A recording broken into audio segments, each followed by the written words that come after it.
Speaker Mike Johnson managed to pull together his divided Republican ranks on Friday, pushing through a temporary plan to keep the government open until November 21. With the clock ticking toward a potential shutdown, the House voted 217 to 212 to approve the short-term funding measure, sending the ball squarely into the Senate's court. Johnson's win was no small feat. With a rather thin majority, he could only afford to lose 2 Republican votes. In the end, Kentucky's Thomas Massie and Indiana's Victoria Sparks broke ranks and opposed the bill. Still, Johnson held the line with the help of one Democrat, Representative Jared Gordon of Maine, who sided with Republicans to move the proposal forward. The deadline may still be more than a week away, but Friday's action turned up the heat dramatically.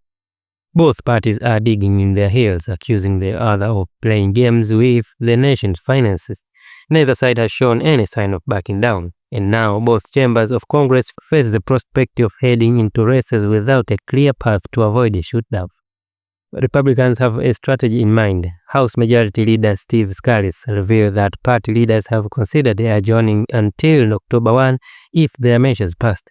That move would essentially leave senators with 2 choices: approve the House bill or let government funding expire at the end of the month. Democrats in the Senate, however, are not rolling over. They struck a deal with GOP senators to hold votes Friday on both the Republican plan and a Democratic alternative. Neither is expected to cross the finish line, but the procedural showdown underscored that how deep the standoff runs.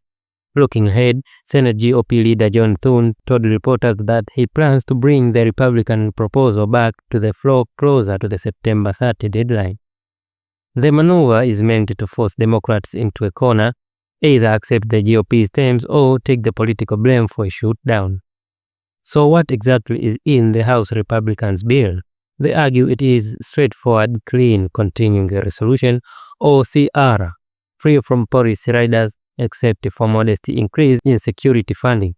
The bill includes $30 million for the safety of members of Congress, $58 million for executive and judicial security, and a fix that unlocks $1 billion of Washington, D.C.'s own funds, correcting an earlier legislative mistakes. Democrats counter that their proposal addresses pressing needs beyond basic funding. Their version extends enhanced the subsidies under the Affordable Care Act, which are set to expire at year's end. Progressive voices in the party have pushed hard for including these health care provisions, seeing them as vital to protecting working families. Republicans insisted that adding long-term health care policy to a 7-week stopgap bill is inappropriate. They say such issues should be hammered out in the broader year-end negotiations.